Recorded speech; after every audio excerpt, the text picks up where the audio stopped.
Greetings, listener, and apologies for the late drop this week. I'm Marc Hershon, your every other weekly host for this here roundup of Comedy Soundcast clips and sometimes interviews we call Succotash, the Comedy Soundcast Soundcast. This is episode 307, but due to me being way too crazy this past week, my wife and I are in the process of purchasing a home and trying to work and do soundcast reviews and draw a weekly editorial cartoon, and well, you can empathize that I was just too damn slammed to snip some fresh clips this week. So we're going to do a good old-fashioned throwback, or as they used to call them, rerun from 8 years ago this month. That's right, June 12th, 2014 was the drop date for Epi88. And I'm going to tell you more about it in just a moment. But first, if you missed last week's Epi306, served up by my esteemed alternating co-host Tyson Saner, then you missed clips from Friends of the Show, wherein he featured snippets from the JV Club with Janet Varney, the Writers Panel, and the Boogie Monster. Get to it now, won't you?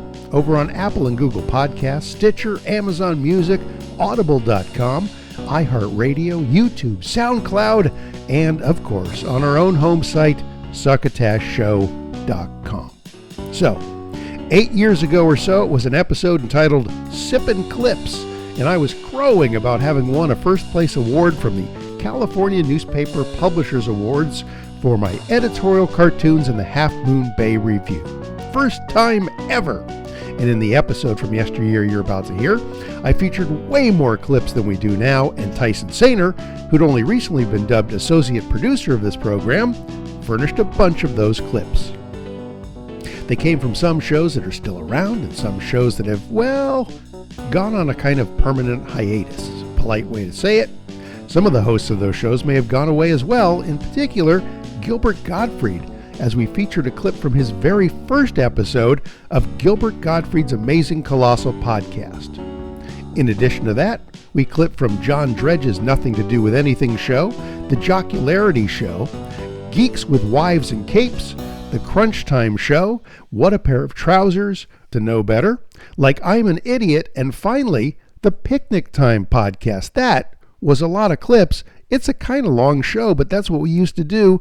And of course, there was a Henderson's Pants commercial, and not one but two segments of A Burst O' Durst with comedian commentator Will Durst. Tyson will be back next week with fresh clips, I promise, for episode 308. And in the meantime, enjoy this Succotash Leftovers, episode 88. Hit me. From Studio P in Sausalito, the home of the hit, it's time for Succotash, the #1 award-seeking comedy podcast about comedy. Podcast. And here's your host, internationally recognized comedy podcaster, Marc Hershon. Yes, it is I, Marc Hershon, your curator for Succotash, the Comedy Podcast. Welcome to Epi88. Come on in, make yourself comfortable, help yourself to whatever's in the fridge while I show you what we've got in store for you this episode. First of all, if you're Andy Latinsky, a special welcome. You're hearing this episode 2 days before anyone else. That's right. We've started a very cheap subscription model for this show. And for just $2 a month, you get the show through our page on connectpal.com 2 days before we drop on iTunes, Stitcher, SoundCloud, or anywhere else. Plus, we've got some freebies to send you just for signing up. But Andy Latinsky is our only subscriber so far, so enjoy the show, Andy. Want to check that out for yourself, by the way? You can click over to connectpal.com/succotash and see what that's all about. I don't know if you bothered to listen in on our half-episode 87.5 a week or so ago, which was just me rambling on my way up Interstate 5 from Los Angeles, but this week it's clips, and more clips from comedy podcasts from around the world. Some that I collected, some were harvested by our ace associate producers Tyson Saner, and a few were sent in by comedy podcasters themselves. Now, if you're a comedy podcaster, or if you're just a listener who has a suggestion for a comedy podcast that we should clip, I will give you more details on how to do that a little later in the show. In addition to the clips, we have our usual features back in place this episode, including a double Bursto Durst with comedian Will Durst. That's right, we got 2 of them this show. The 10 most active shows in the Stitcher Top 100 Comedy Podcast list, the Tweet Sack segment, and a brand new Henderson's Pants commercial. Here's a handy tip to find the home sites for the show we feature here. Just click on over to our home site, succotashshow.com, and in the blog entry for each episode, you can just click on the title for each podcast, and that will take you to the best site online that we've been able to find the show on. Now, before we get to anything else, let's see what our friends Dean Haglin and Phil Lernes from the Chill Pack Hollywood Hour had to say this past week about us. Of course, some people find us in excerpted form on Marc Hershon Succotash. And and I got to tell you, he did an Epi87.5 this week. He did a half episode. While he recorded in Studio F, which is his Fiat, doing the Kessel run up I-5 from Los Angeles to his home in Marin County. Fantastic. And if you are like me, or if you just like me, and you enjoy breakfast and name dropping, then that is the show for you. I mean, it's all about breakfasts he had and the people with whom he had those breakfasts. Famous people he's dined with? Just breakfast, though. Yeah, that's what it seemed like, because his whole trip in Los Angeles was pretty much just pitch meetings and breakfasts. That's fantastic. You can catch those boys over at their new home on Blog Talk Radio, as well as on iTunes, Stitcher, SoundCloud, their Facebook page, or their home site, Chillpack, that's CHILLPAK, Hollywood.com. I was just chatting with Phil Lernes yesterday. He texted me and said that the Facebook feeds from Libsyn for some podcasts don't seem to be working properly, and I checked ours out, and as of yesterday, it wasn't functioning. I'm not sure what was wrong. Normally, you can just go to our Facebook page at facebook.com/Succotash Show, and you can listen to our show, each episode, right from the page, but there seems to be something wonky going on. Now, Facebook recently updated the format for those pages that they have, and maybe something's gone screwy in there. I don't know. I'm not an expert. I just do what the thing says to do, and it usually works. But the thing wasn't doing its thing, I guess. The 10 most active shows in the Stitcher Top 100 Comedy Podcast list. Let's do this. Rather than the boring old Top 10 show on Stitcher's Top 100 Comedy List, the show themselves aren't boring, of course. It's just that the ones at the top rarely change position that much. So we think it's more interesting to see which 10 shows have moved up or down the most in the past week or so. At number 12, The Bugle has gone up 10 points. They're at number 12. I think it's because John Oliver's show on HBO is becoming quite the thing to watch. He's been doing The Bugle with Andy Zaltzman for probably 5 or 6 years now, but The Bugle has found some new attention. So they've moved up, and they're doing quite well. At 21, How Did This Get Made? Down 10 points. At 36, Jay and Silent Bob Get Old has dropped 8 points. At 39, This Week in Blackness Radio, up 7 places. At 47, The Champs with Neil Brennan and Moshe Kasher, up 25 points. So they must have a new episode out. At 50, You Made It Weird with Pete Holmes, up 9 places. At 66, Sawbones, A Marital Tour of Misguided Medicine, is up 16 points. At 68, Jim Florentine's Metal Comedy Midgets has gained 8 places. At 81, Pointless with Kevin Pereira is back in the top 100, having jumped 50 places on Stitcher's list. And at 71, The Artie Lang Show has dropped 7 places. That there is the latest slice of the 10 most active shows in the Stitcher Top 100 Comedy Podcast list. Shall we get into some clippage? This week, for This Week in Comedy podcast for SplitSider.com and for the Huffington Post, I reviewed the premiere episode of Gilbert Gottfried's Amazing Colossal Podcast. It's just Gilbert in his New York apartment, along with co-host Frank Santapadre, interviewing a different person for about an hour. Their first guest was Dick Cavett. Yeah, the Dick Cavett. And it's a good show. Funny, touching, thoughtful, sophomoric at times, and occasionally a tad politically incorrect, which I think happens to be great. Here's a taste for you. I remember one time at some event, I started doing the Groucho imitation to you, where I started following you around, going, and then I met Grace Harry Ruby.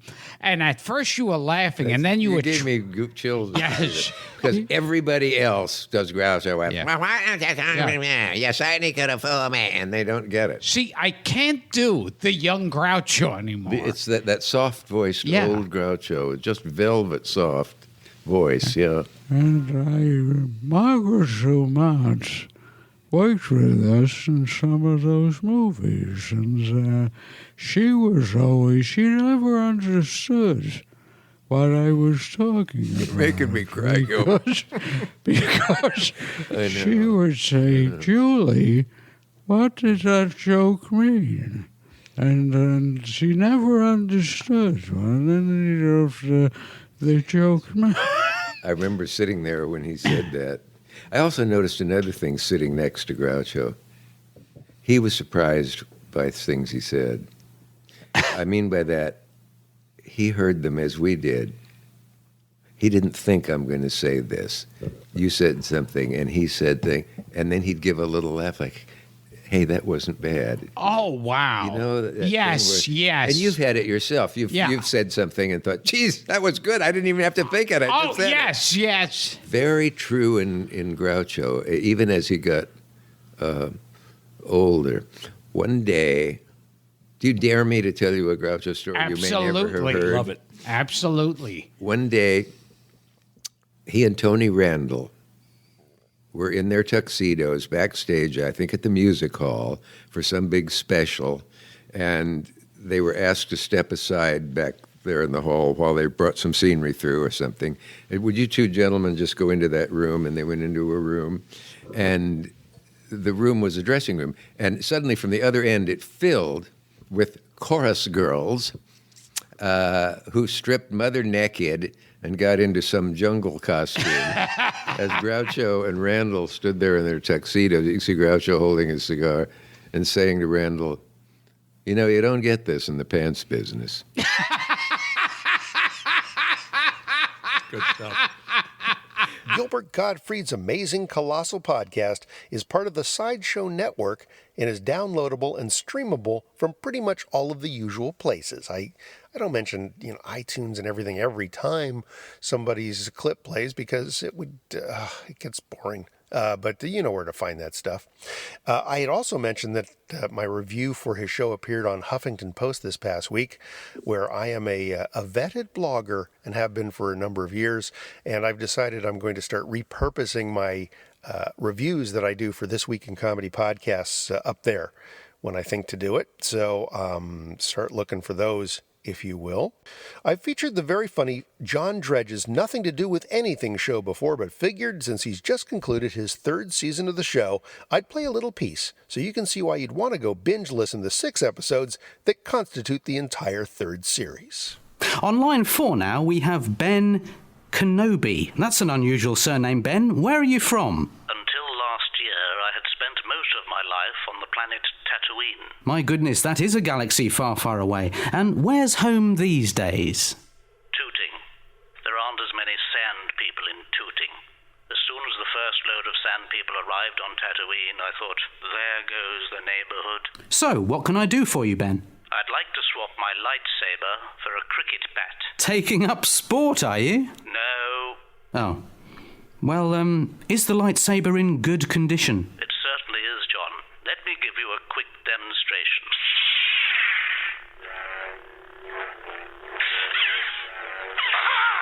Mind what you're doing, you must. Oh, sorry, Yoda. Hurt like hell, that did. Sorry, didn't see you there. Stupid nit you are. So, the number to call if you want to swap with Ben is 811-8055. And don't forget, it's OB1 if you're outside London. Now, let's go to line 5, where I believe we've got an exciting detective serial. Hello?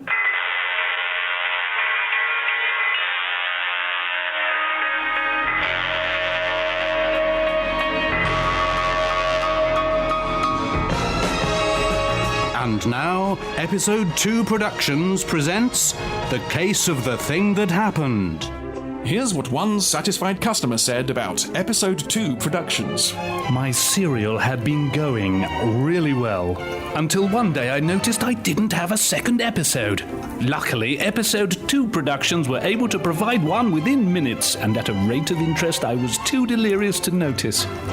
Episode 2 Productions, when one episode simply isn't enough. My name is Inspector Something of Scotland Yard. For those of you who missed the first instalment of our serial, here's a quick reminder of what happened.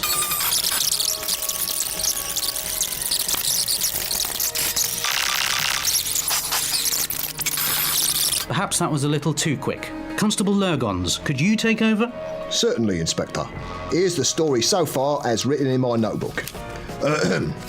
At approximately 3 minutes and 21 seconds into the previous instalment, Inspector Something and I tracked down the artichoke stealing gang, who had audaciously stolen all of the world's artichokes, to their world-famous secret headquarters in New Malden. But when the inspector asked them to throw down their artichokes and come out with their hands up, we were both flattened by the very artichokes they had thrown down. Clearly, we had not thought through the potential ramifications or performed an adequate risk assessment before issuing the command. Cut to the chase, Constable. I don't remember a chase, sir. It's a figure of speech, just get on with it. Well, by the time we had lifted the artichokes off each other and filed the relevant accident reports with the constabulary's health and safety representative, the gang had managed to escape. We weren't very popular back at the Nick, I can tell you. I cannot believe we let them escape like that. How should we have let them escape, sir? I don't know, but one thing's for certain. We need to track them down. DOWN pronounced... But how the cliché are we going to do that, sir? By using the very latest methods, Constable. Forensic psychology? No. Brain fingerprinting? No. Taking his laptop into PC World for a bit of a shufty? No, Constable. This. What in Cressida Dick's name is that? It's the new KTEL criminal finding machine. Crikey! I simply set it to artichoke stealing gang of New Malden and...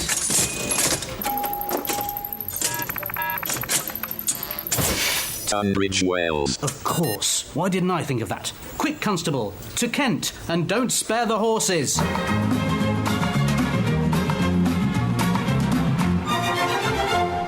There are a couple of home sites for the John Dredge's Nothing to Do with Anything show, and they both have long URLs. So just type John Dredge, that's DREDGE, into Google or Bing or whatever search engine you use, and those sites will pop right up. Or visit our succotashshow.com site and use the link by clicking on the title of his show in the blog for this episode.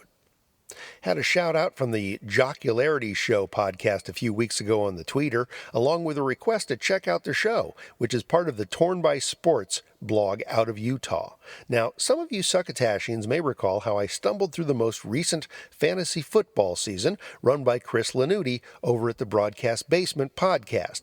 Clearly, I am not a sports guy, and the Jocularity Show is just as clearly a sports show. They do get into some funny stuff, which qualifies them for Succotash, but for a non-jock, I had kind of a tough slog making it through a couple of pretty straight-up interviews. But that's entirely on me. If you enjoy sports, you'll most likely be right there with hosts Rick Allen and David Wilbur. In this clip, they're joined by their producer Alan as they talk about walk-up music, the tunage that the players were being introduced to during the recent NFL draft. So that brings up the question...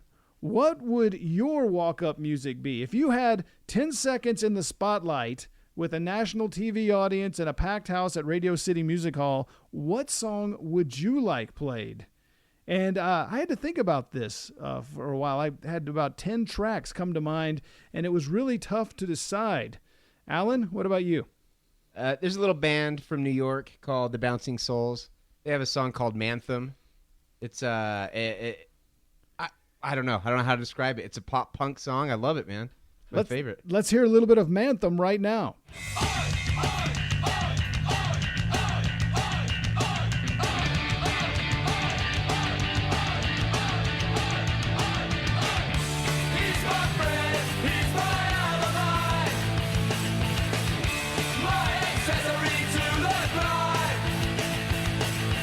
Bye. Yeah, I can see that. I can see that being Alan's That walk-up fits music. Alan really well. That's it. David, how about you? I would do More Than a Feeling by Boston. Ooh. More Than a little classic rock. Absolutely. I love Boston. I like it. Why is that one? Well, More Than a Feeling. I can jam out to that in my car and my truck. No matter what I'm driving, I can jam out to that one. It was pretty much our anthem. My friend and I, we went to San Diego on a road trip before I got married, and that song came on, and we nearly drove off the road partying while we were driving to that song. And I just love it. I've got a lot of connections to it, a lot of memories with that song, and I just love it. And I love Boston. I listen to them almost every day. I'm having fun picturing you jamming out in your car. Oh, it's fun. It is fun. Can you imagine pulling up at a red light and you look over to your right or your left and you see Dave rocking out to some Boston? Like, when someone pulls up next to you, do you turn it down and just like look straight ahead? It depends on the song. If there's Taylor Swift on, I'll turn it down. Well, we all know what it sounds like, but just for Dave's benefit, let's hear a little bit of More Than a Feeling.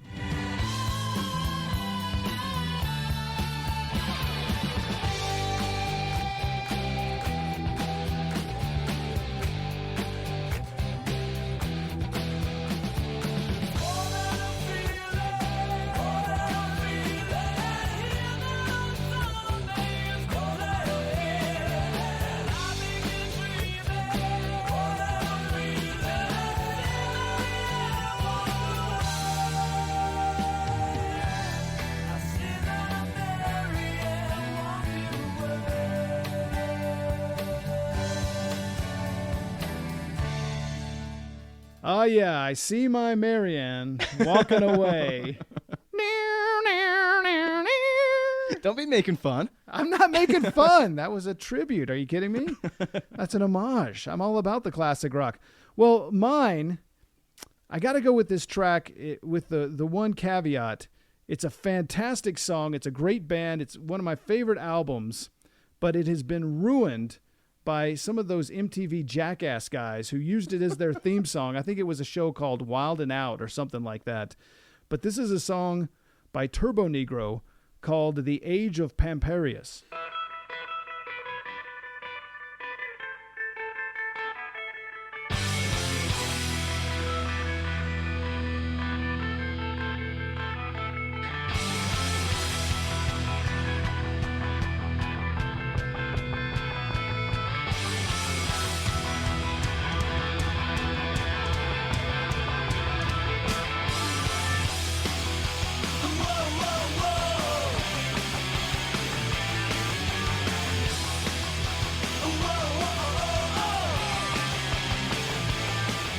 And you can see that just screams Rick Aaron. That is a badass track that lets you know when I'm walking up to the stage, I mean business. Right? Absolutely. Every time I hear that now, I know Rick Aaron is just going to come right into my head. Yep. Exactly. Fantastic album called Apocalypse Dudes. Check out some Turbo Negro from Norway, of all places. Fantastic band. Find those fellows of the Jocularity Show and their sports talk and humor over at tornbysports.com blog and the other usual podcast haunts as well. All right, I'm going to play a promo. Now, I think promos are a great tool for promoting a show, but for this show, this Succotash, the whole show really is a promo for comedy podcasts, which is why we feature actual clips. But the guys behind the Hive Noise podcast said that they put this promo together especially for us. So I'll play it, even though, and I may have missed it, they don't mention Succotash anywhere in their promo. So I don't know what they mean about made especially for us, but here it is. Hi, I'm Dirk Oddfellow. I'm Dimitri Bowman. And I'm Steve. We wanted to take just a few moments and tell you about our comedy podcast, Hive Noise. Yeah, we have tens of listeners, and we play original comedy skits, featured segments, and audio messages left by you, our listeners. But hardly any skits have me in them, and I pay all the bills. Steve, you're featured plenty, and you should feel lucky we haven't scrapped your Rolling Reporter segment yet. You got that right. After getting arrested by the TSA on your trip to the airport in, what was that, episode 6, and, freaking out some dude in a strip club restroom in episode 8, I don't see how you think a homeless shelter visit's going to go very well. Yeah, Steve, let's cancel Rolling Reporter before you get sexually assaulted by a homeless guy. Just let me do another one. It will be funny, I swear. Anyway, why don't you give us a listen? You can find us on iTunes, Stitcher, and on our own website, hivenoise.com. And leave your messages at the Hive Noise input line. 724-374-3380. We want your creativity, originality, vulgarness, weirdness, anything you can think of. Hive Noise is a liberal domain. Call when you're drinking and listen when you're nursing that hangover. All at hivenoise.com. And when you're sweating at the gym, looking at Tracy's ass on the treadmill, what else have you got to listen to? That sounds like a plan to me, dude. All right, I'm going to confess that what's been happening the past few months is that I've been getting very, very busy. And I've been falling way behind, as you likely know, getting this podcast out. Apologies, but real life intrudes. One of the benefits for you, however, is that I end up with an extra one of our Burst O' Durst features from time to time. So this epi, you are getting a double dose of Durst. One now, one later for dessert, let's say. In this installment, comedian Will Durst gets his back up about rich people. Hey guys, Will Durst here with a bit of a history lesson. In the bad old days, medieval German lords figured out how to pocket some quick cash by charging a toll on the primitive paths meandering across their lands. The money wasn't used to improve the roads, or better the lives of the peasants, or clean the rivers their pigs pooped in, but rather heighten the piles in their treasury. Even back then, you just couldn't have enough pewter candlesticks. These were the first robber barons. Literally, a criminal aristocracy, a term that history has proved redundant. Today, we're de-evolving and once again fast becoming a plutocracy, where the world is run by the wealthy. 6 members of the Walton family have accrued as much money as the bottom 41% of all Americans. Now, couldn't they cover the health care of Walmart employees and still be worth as much as the bottom 34%? How many pewter candlesticks does one family need? You'd think they could get them wholesale. The 9th wealthiest man in the world, Sheldon Adelson, gave $80 million to GOP presidential candidates in 2012 and is ready to triple that number this time around, recently holding prospective candidate auditions in Las Vegas for his own personal American Idol. And no, Clay Aiken wasn't invited. The most Darth-like of the new robber barons are the Koch brothers, David and Charles, each richer than Adelson. These self-made inheritors of a vast oil empire are currently hand-picking candidates all over the country, pouring in vast amounts of money to get them and their affluent, friendly policies elected.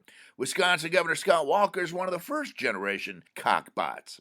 If they wanted to, the Koch family could spend $1 billion a year for the next 80 years buying politicians, bankrupting the rest of us through Koch-bot legislated tolls on the primitive paths meandering across Koch-owned lands. Especially egregious when all the lands are Koch-owned. Welcome to the American Kochocracy.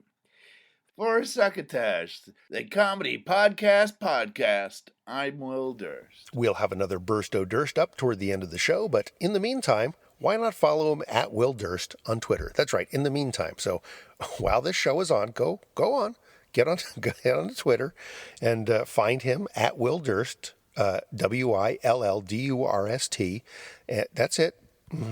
No, Durst, DURST. And just click follow. Okay, thank you. Been hearing a lot about a podcast called Geeks with Wives and Capes lately. I think mainly because a couple of friends of Succotash have guested on that show recently, namely Phil Ernest from Chillpack Hollywood Hour and Ethan Dettenmeyer from Combat Radio. So I was glad to get this clip, harvested by our associate producer Tyson Saner, from Ethan's visit with Josh, Matt, and Joe. So Ethan, how's it going? How's your week been? Pretty fucking barbaric, actually.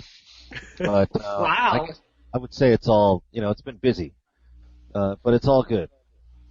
Now, when you say barbaric, were you in a pit somewhere with like a club with Yes, spikes, I just was. like mishandling business, or?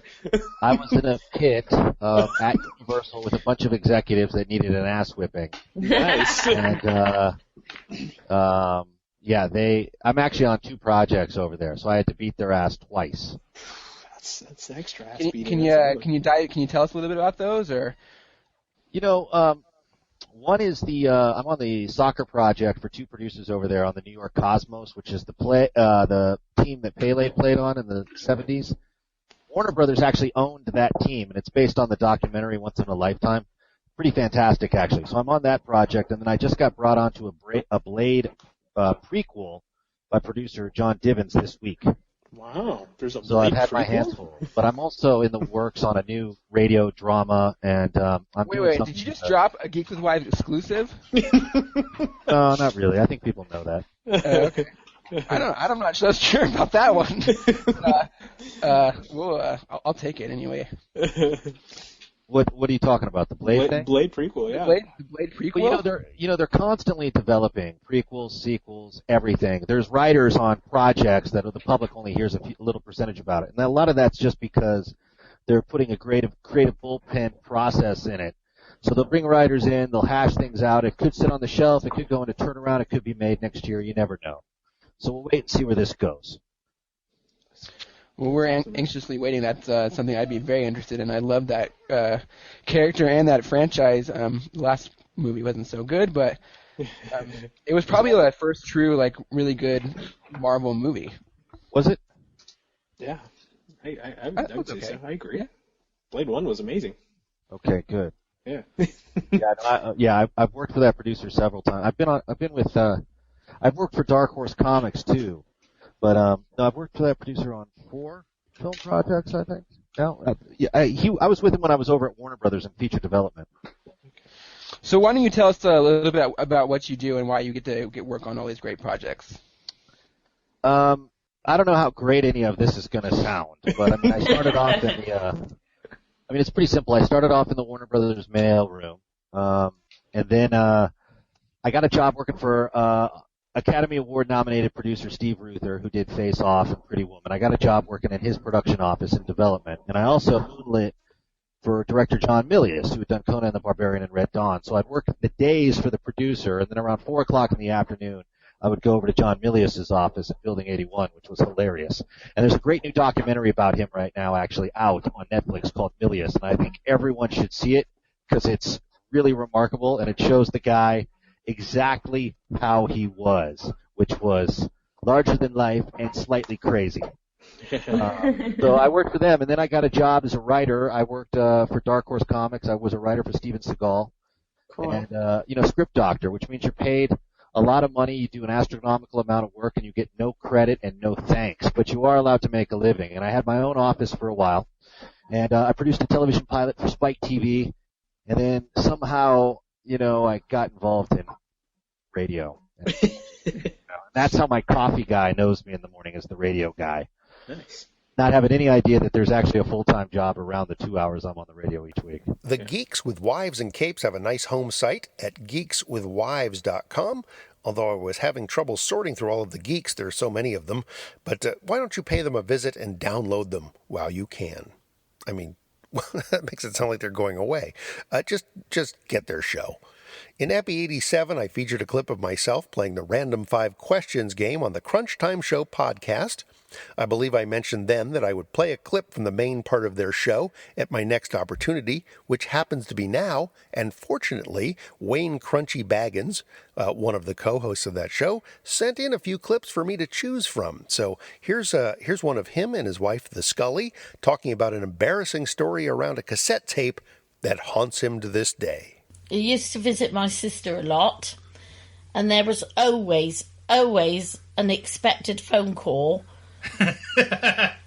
within no time at all of being home, because every time we visited my sister's house, he, whether it was knowingly or not to my knowledge, he would have done something. And this one day, ordinarily I would not leave him alone down there.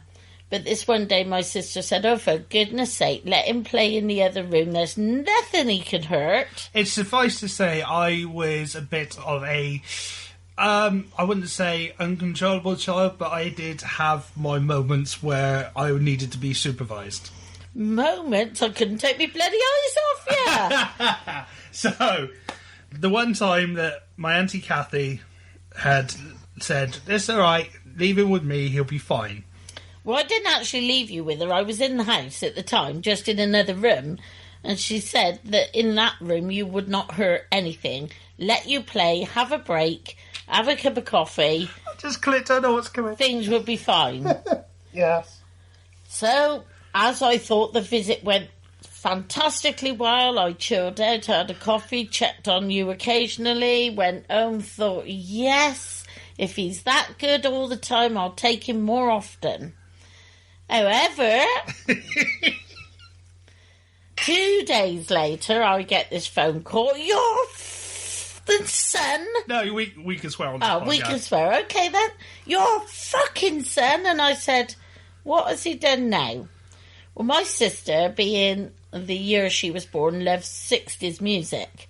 And she got a friend who'd made her up a cassette tape. They were about, though, then. They did exist. They did exist. A cassette tape of all her favourite, treasured 60s music, which she played time and time again. It's safe to say that this mixtape was one of her cherished possessions. And she said, you better bloody come down here and listen to my 60s tape. So down I go. Oh, God.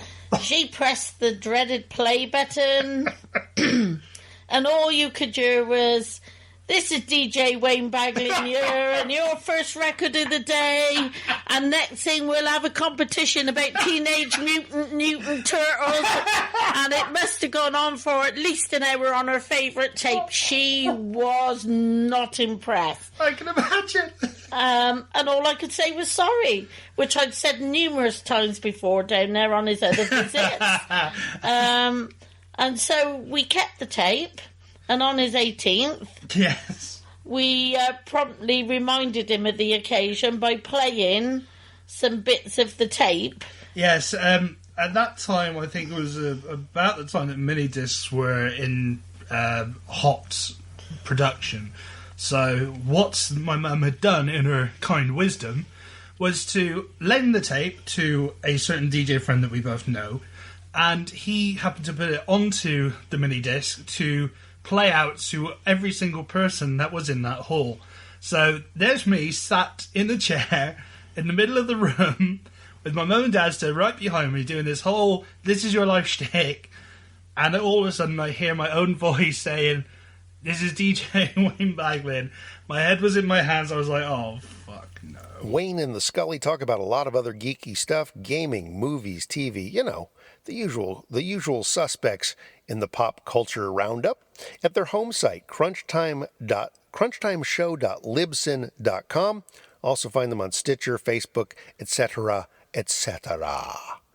Now, are you looking for a way to beat the summer heat this season? Check out the latest from our friends at Henderson's Pants. Hello, friends. Summer's here, and thanks to the effect of climate change, it's likely to be hotter than a blowtorch full of Tabasco sauce. Who writes these things? Not to worry, the pants-gineers at Henderson's Pants have been busy as the proverbial beavers, coming up with a sartorial breakthrough that will help y'all chillax your way through the torrid days of summer. Introducing Henderson's air-cooled culottes. These are the first unisex trousers that feature an high-tech, compact cooling system, guaranteed to keep your prickly heat on ice through the hot and steamy summer months. How does Henderson's do it? The secret is in the ripstop nylon duffel bag that you carry along, which contains a repurposed air conditioning unit from a 1974 Chevy Vega. A sturdy, flexible pipe connects to a valve in the right rear pocket, while a similar conduit vents warm air out of the left rear pocket. Our reliable elastic bands help keep the seals stay tight at your waist and calves, so you'll literally be able to chill your ass out within moments of switching on your air-cooled culottes. Although the air conditioning unit weighs in at a hefty 30 pounds, the complimentary duffel bag comes complete with a comfortable shoulder strap with room to store extra batteries. Originally designed for the Summer Olympic ice skating team, Lawrence of Arabia, and the Sheik of Araby, Henderson's air-cooled culottes can be found anywhere you see our windowless Henderson's vans slowly cruising the neighborhood. That's Henderson's, makers of cool cockamamie contraptions since 1903. And now back to Succotash. Thank you, Bill Haywatt. I now have a scary image in my mind of Bill wearing those air-cooled culottes around the house. So to get rid of that brain picture, let's take a triple gainer into the tweet sack. I had interaction with Frank Santopadre, the co-host of Gilbert Gottfried's new amazing Colossal podcast, who thanks me for the Splitsider and Huffington Post mentions of their new show, and then we actually chatted a bit on Facebook about our various writing endeavors, which was enjoyable. A lot of Succotashians have made some very nice mentions when they saw my selfie I posted last week on Facebook and Google Plus of my first place award that I received from the California Newspaper Publishers Association. That was for editorial cartoons that I do each week in the Half Moon Bay Review newspaper. You can see that photo up this week on my show blog at succotashshow.com. In TweetSack-related news, I have received a swanky new Succotash tchotchke. That's right. A number of you now have been sending in your snail mail addresses to receive the very nifty magnetic Succotash button that we have, and I actually still have a couple dozen of those if you want one. But I also ordered a brand new thing, a Succotash zipper pull. It's a little disc emblazoned with the Succotash logo that clips onto almost any zipper that can be on a jacket or a duffel bag or a body bag or wherever your zipper may be located. Those are in, and if you would like one, shoot me a note at Marc, M-A-R-C, at succotashshow.com with your name and snail mail address, and I will send you one for free. I will pay for the postage and the envelope. If you, in return, really want to help out, you can always click over to succotashshow.com and hammer on our donate button to help us out with keeping this podcast going. We will not say no to your generosity, but you don't even have to do that. I'll send you a zipper pull one way or another, but it would be great if you want to help us out. Of course, if you also help us out, I'll also mention your name on the podcast. How about that?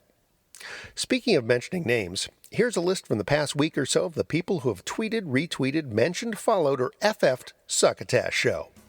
The Wrong Foot, Level 7 Access, 21st Century Vaudeville, The Underhogs Podcast, Aaron O'Connor, The Angry Ginger, Conrad and Jack, Rolando Jarigi, Phil Lerness, Davian Dent, Travis Knight, Ozzy Van Duyn, Get to Fuck, Illusionoid, Brett Hamill, Salty Language Pod, Brit in American, Pod Festivus, Jessica Delfino, Adder Radio, Spencer Dobson, Banjo Pope, Will Wilkins, Kelly Carlin, Cara Tramontano, Jordan Brady, Thomas Asuncion, Richard Brogger, Peaches and Hot Sauce, Matt and Corey Talk Too Much, The Comedy Buffet, The Pod Mafia, Pod Igniter, Ella James, Terry Warren, Mark Correa, Monica Hamburg, Wassis Miller, Podcast in the Woods, Chris Wilding, Osvaldo,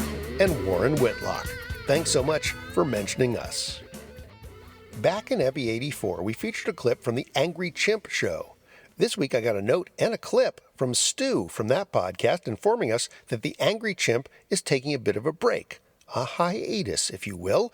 In its place, sort of, comes a new show entitled What a Pair of Trousers, featuring Stu and three pals who met back in high school, Ben, Matt, and Rich. Stu tells me it's the perfect opportunity for four old friends to get together and talk rubbish. In this clip, the chatter is about the drug prednisone, which one of the crew has recently been prescribed. I was at work today, and one of the odder or more odd staff members that I have on my staff has been unwell. So he came to work today and was telling me about the drugs that they have prescribed him to assist with his illness. He has a chest infection. It's quite bad. They put him on prednisone, and it has one of the more strange side effects that I've ever heard of. Mm. And the side effect is inappropriate happiness.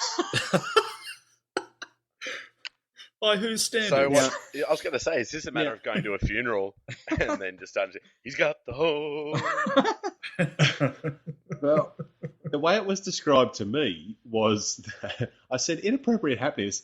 What do you mean? And he said, well, if I was at a funeral, I would either burst out laughing or get an erection. Oh. That sounds like me anyway. So that's a normal reaction for me. Depends whose funeral it was. How many funerals has this guy been to since he's been on medication? All of them. Hopefully zero. He just hangs out at funerals now. It's a good Inappropriate phrase. happiness. Great phrase. Is there such a thing? Can you be inappropriately happy? Well, maybe it just creates enough of the happiness hormone in your body, and it just doesn't matter what it is. Anything can just trigger it. He's not a doctor, though. He doesn't like go, hey, you've got cancer. It's all great. Let's all have a party or whatever. Here's a cake. Yeah. Oh. You got it. No, he is most definitely not a doctor. You have a rectal fissure. I prepared a song. Get a lollipop on your way out. I mean, look, okay, so what I do have in front of me are some of the other side effects of prednisone, and I really can't understand how this is even getting given to people. I'm looking at it right now, Wigo. Not you, not that. Yes. Oh. Put that away. The side effects. We're doing a podcast. The side effects. I've got a full list. The side effects include headache, dizziness, difficulty falling asleep or staying asleep. What? Inappropriate happiness, changes in personality, bulging eyes, thin. So we go going to Mars and taking prednisone are basically the same thing. Thin, yeah, that's right. That's at the end of Total Recall. They were all just on prednisone. He just took some prednisone. Get your ass to Mars. Have some prednisone. Well, there's more. It goes on. There's thin, fragile skin, red or purple blotches, slowed healing of cuts and bruises, increased hair growth. What the hell is Teen Wolf? Hallucination? Son, I think we need enlarged to talk. liver? Changes in the way fat is spread around the body. Oh. The way fat is spread around the body. This is irregular Popeye had or that. absent Good Popeye reference. It's straight to the forearms. Okay. But that's not it. I have to tell you That's- because this is... Hang on, he's not done. No, they were the bland ones. There's serious side effects that I haven't mentioned yet. Vision problems, eye pain, death, fever, chills, cough, seizures, depression, loss of contact with reality, confusion, muscle twitching, shaking of hands that you cannot control, numbness, burning or tingling in the face, arms, legs, or feet, lightheadedness, irregular heartbeat, sudden weight gain, shortness of breath, swelling or pain in the stomach, swelling of the eyes, face, lips, tongue, throat, arms, hands, feet, ankles, or lower legs. Would you take that drug? The two... No. The two that got me were right next to each other in the side effects. Overactive thyroid gland and underactive thyroid. So it actually it gets your thyroid to go like that. I can't think of a single illness that would be worse than those side effects. What a bizarre drug to That's prescribe pretty cool, to though. someone. I'm curious. I'm being completely honest here. I'm curious. You want to take some, don't you? I really do. I really fucking do. I want to have that inappropriate happiness, and I want it to be at the most inappropriate time. I'm just trying to think what that might be. Getting probed for prostate cancer, I think, is probably the most inappropriate time. You want to hope the doctor's not on that drug too. You might have one enormous finger. The Angry Chimp is slated to return for 10 shows in September or October, so in the meantime, slip into What a Pair of Trousers. Hey, they should get Henderson's Pants as a sponsor. What a great matchup. Find them at their home site, wapot.libsyn.com, and of course, iTunes, Stitcher, blah, blah, de blah. Tyson Saner has clipped us a slice of a podcast that I've not heard of before called Old Enough to Know Better. Maybe the best way to sum up the gist of this show is to read their description right off of iTunes, which reads, Perspective is everything, and we're both seeking it and offering what we can.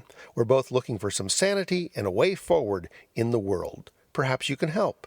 Sometimes digressive and silly, sometimes focused and serious, always honest and aiming to be more.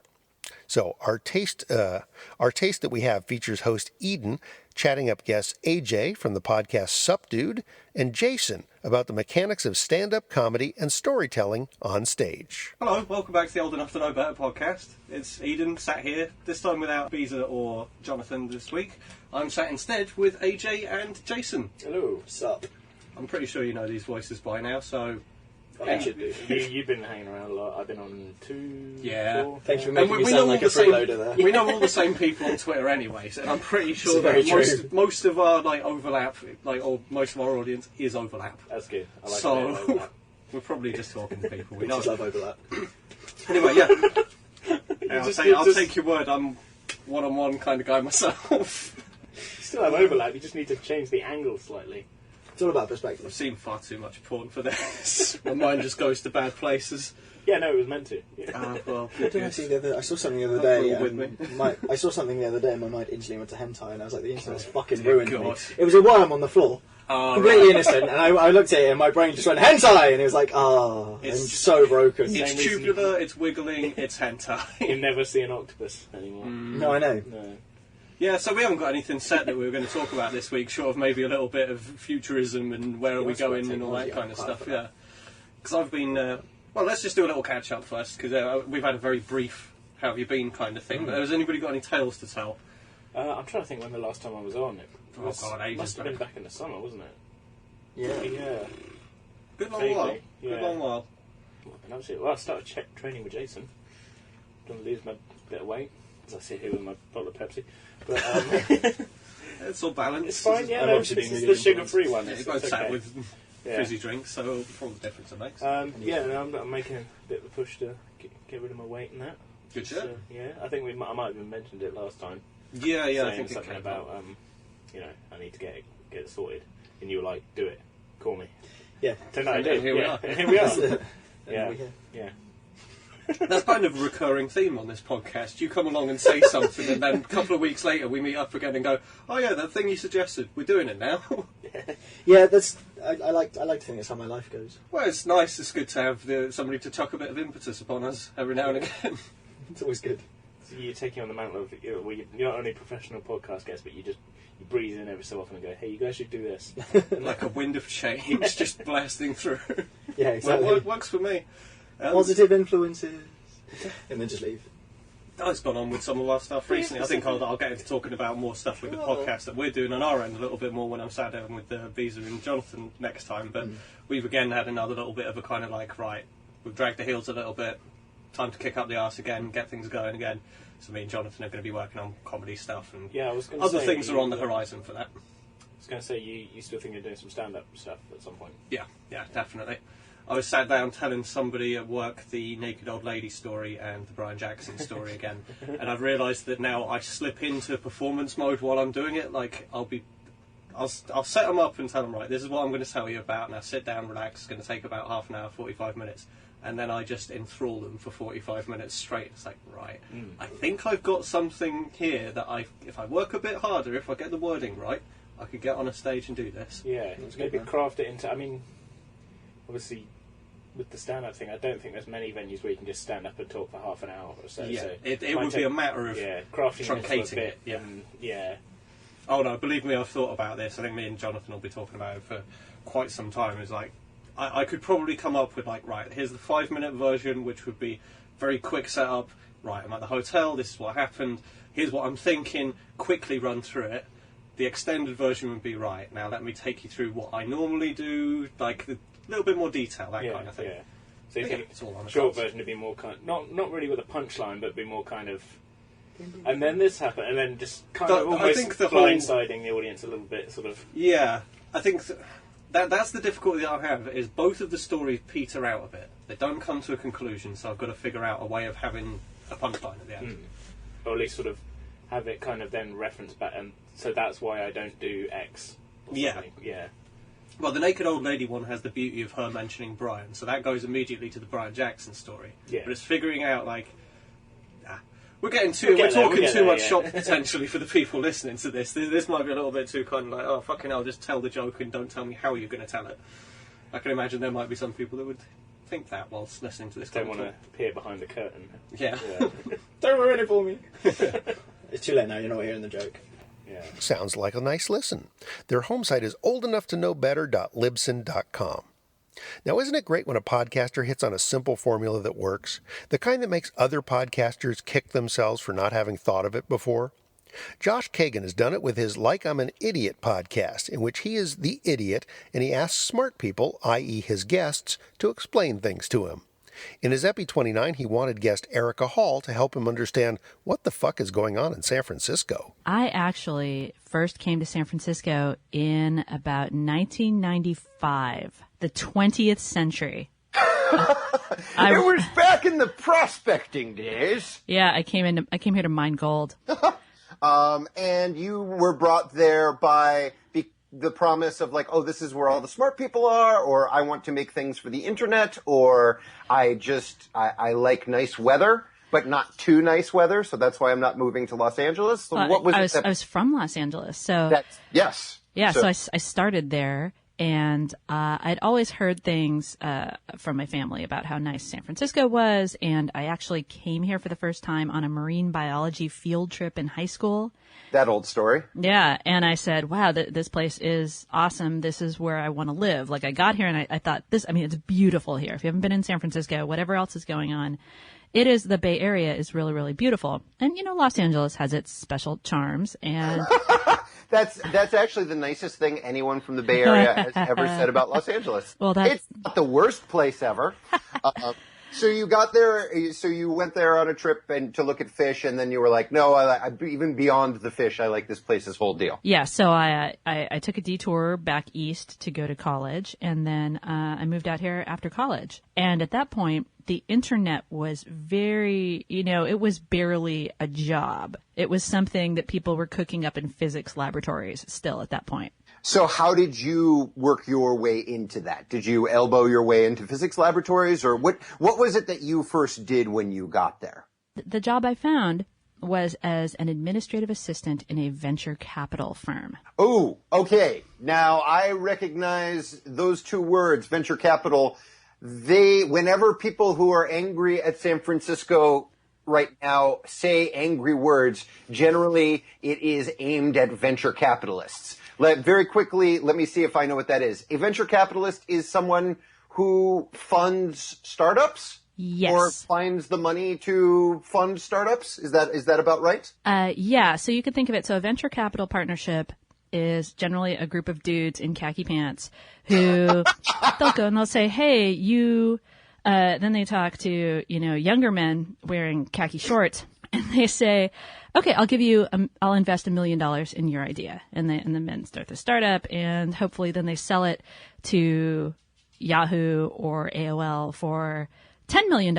And then whatever portion of the company that the venture capitalist bought with the $1 million investment, they get, a return based on how the deal was structured, et cetera. So that is venture capital in a very small and inaccurate ball and stick model of the atom kind of sketchy description. They are a money bridge. Basically, the money walks across them from the rich people to the guys who want to make the new fart app. Yeah. Beautiful. So you worked for a group of venture capitalists in 1995, 96. Yeah, roughly. Well, yeah, a little bit before that. What were they? Yeah. They weren't funding startups at that point or certainly not internet startups because there was barely an internet. Yeah. So what they fund startups, but there are different kinds of startups besides internet startups. They funded, God, what did they fund? And I worked for a particularly unsuccessful venture capital partnership too. Well, regardless of what they funded, certainly it doesn't sound like the culture of it was something that you were super crazy about. Not at all, but it was interesting, and it was I was there for 2 years before I found my way, before the internet was really a thing, and I got out of it. And what I learned was that there are people who go to people with dreams. They go to entrepreneurs with dreams, and they're like, oh, you have your dream, but you have no money to make it a reality. I'll give you money, and I'll take your dream from you. And the thing I got to see was that they don't really, and this isn't true. Like, I'll say there are some investors out there, some venture guys and angels who are not, that awful, but you're in a position just because it's sort of a numbers game. You invest in, say, 10 companies, and 2 of them have to do really well, and the rest of them you kind of discount. Collateral damage. And so you can't you just have to care that you have a couple winners. And so you only care in the company really insofar as it has a chance to be one of these big winners. So you're not in the nurturing souls business. You're not necessarily in the helping. You're not really in the helping people achieve their dreams business. You're in the 10 times, multiple business. Finding 1,000 people with dreams and then hoping that 2 of them, lucky 7, come on, baby needs a new pair of shoes, like that they hit the numbers, and then everybody else can kind of go F themselves. There's a sample of Like I'm an Idiot with Josh Kagan. You can listen to the idiot and hear him speak over at muleradio.net and SoundCloud as well. Associate producer Tyson Saner got us a clip of the Picnic Time podcast, which I guess is related to but not the same as the Picnic Time Radio morning show. One host, Adam, is on both, but Jesse is only on the podcast. I think. I'm confused. Anyway, Adam and Jesse talk in this clip about an interesting revelation, so to speak, that has come to light about the late Pastor Fred Phelps of the Westboro Baptist Church. Well, speaking of pastors and priests, you had an interesting story about Fred Phelps. Yeah, so according to his grandson, Pastor Fred Phelps, everybody knows that fuck, apparently he had a change of heart before his death. On Thursday, Planning Peace, an anti-bullying equal rights group that founded the Equality House, which was directly across the street from the Westboro Baptist Church's headquarters in Topeka, posted a message to Facebook from former WBC member who also happens to be Fred Phelps' grandson. And it reads, specifically on the day that he was excommunicated, he stood in front of the door of the church, but not within anyone's earshot. And he said to the Equality House, "You're good people." And so his grandson feels like he had a change of heart. And, he waited for news. Apparently, Fred Phelps' wife was sick at the time, too. And so, he apparently his grandfather thinks that, or he thought his grandfather had a change of heart, which is kind of interesting. He says, "I think that he got over the homophobia. I don't think he hated homosexuals at that point. Planting Peace, the fact that it's a rainbow house kind of implies that maybe there's a homosexual connection there. So, I figured that he was supporting them, too." So, do we know if the Westboro Baptist Church is still, doing all of their shenanigans, like protesting funerals and saying, oh, we hate faggots and all that? I don't have an update on that at the moment. But it's interesting, right? Because if, their own former leader is, saying, hey, we're just spreading this message of love, they're okay. He didn't go as far as to say, oh, yeah, all is forgiven. I think that'd be kind of letting him off too easy. But it's interesting. So maybe he was, reflecting on his life and was like, fuck, I made a mistake. Right. This could all just be, he's like, I don't want to go to hell. Yeah. Yeah. I don't know. That's kind of, it's almost like, well, was he sincere? Usually you would think someone on their deathbed would be pretty sincere, so. You would think. You would hope. You never know, though. He is a Phelps. Yeah, so, maybe this will inspire, the Westboro people to be like, hey, let's give this up, Let's spread love, not hate. I certainly hope so, since that is, sort of the true tenet of that book that they preach from, so hopefully we'll see. I can't, at this point, there's not really been anything coming out of there since he died, so we may see the end of the Westboro Baptist Church as we know it anyway. Yeah, I haven't heard of any more stories, it's every week there'd be something like, Westboro Baptist Church protests this or that, and it's now you don't hear anything about them. Right. It's their 5 minutes of fame is over with. Which is fine, because they had more than they needed anyway. Yeah. Enjoy more of the Picnic Time podcast over at their home site at picnictimepod.com. Let's round out the show with our second Burst O' Durst. This time, Will is talking about the scourge of phone zombies.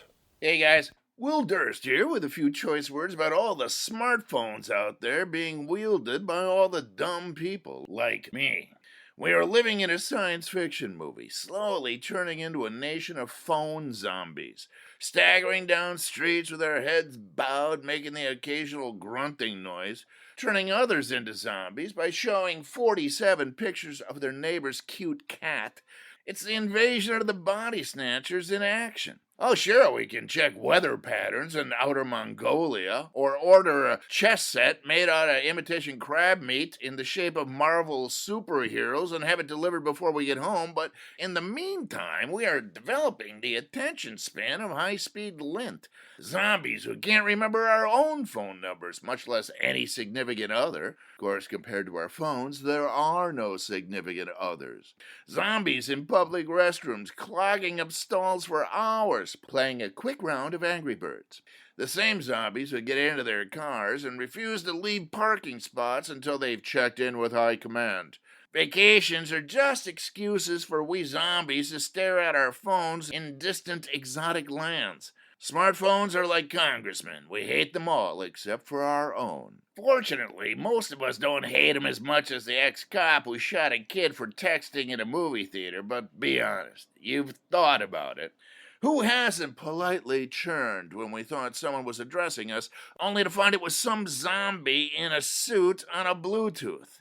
But the worst are the suited Bluetooth zombies in an elevator. Shut up, dirt wipe. From now on, it should be legal to punch elevator zombies right in the ear. Tell them it's for the sake of civilization. For Succotash, the podcast of comedy podcasts, I'm Will Durst. Thank you, Will Durst. You know, no matter how many times I try to tell him that we're the Comedy Podcast, he insists on making us the podcast of comedy podcasts. Now, I know it's pretty much the same thing, so I'm not going to grouse about it. Find more Durst at willdurst.com, and he tweets at Will Durst on Twitter. We tweet at Succotash Show on Twitter, and you can also like us on facebook.com/Succotash Show. Remember also that if you're shopping Amazon, please come to succotashshow.com first and click on the Amazon banner at the top of the page. You'll end up in the same place, but when you buy something, we get a little taste back from Amazon. That's right. So there's no skin off your rosy nose, you know. That's going to do it for Epi88. We've got a few interviews coming up in the next couple of episodes, so that's going to be fun. We're also getting even nearer to our big Epi100 end of season 1 extravaganza, whatever that's going to turn out to be. In the meantime, if there's a comedy podcast out there we haven't covered yet, please drop me a line at Marc, M-A-R-C, at succotashshow.com and tell me all about it. And remember that you can get each episode of Succotash 2 days before anyone else by subscribing to us at connectpal.com/Succotash. Talk to you soon, but until I do, thanks for passing the Succotash. You've been listening to Succotash, the comedy podcast with your host, Marc Hershon. Brought to you by Henderson's Pants and... Imagine your company's name right here. Find us on the web at succotashshow.com, on iTunes, on Stitcher Smart Radio, and on SoundCloud. You can also hear us streaming and like us on Facebook. Follow us on Twitter at Succotash Show. Email us at marc@succotashshow.com. Or call into the Succotash hotline at our non-toll-free call number, 818-921-7212. That number again is 818-921-7212. Succotash is produced and engineered with the kind assistance of Joe Paulino through the auspices of Studio P Sausalito, home of the hit. Our associate producer is Tyson Saner. Our musical director is Scott Carvey. Our booth assistant is Kenny Durges. Until next time, I am your loyal booth announcer, Bill Haywatt, reminding you to please pass the Succotash. Goodbye.